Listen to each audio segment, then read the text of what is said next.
CCTV systems have been available for many years. They have also undergone almost some miraculous transformations in recent years.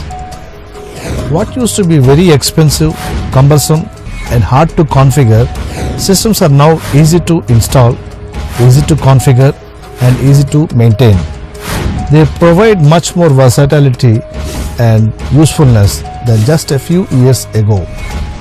When choosing system configuration components, the first decision you need to make is what you are using it for.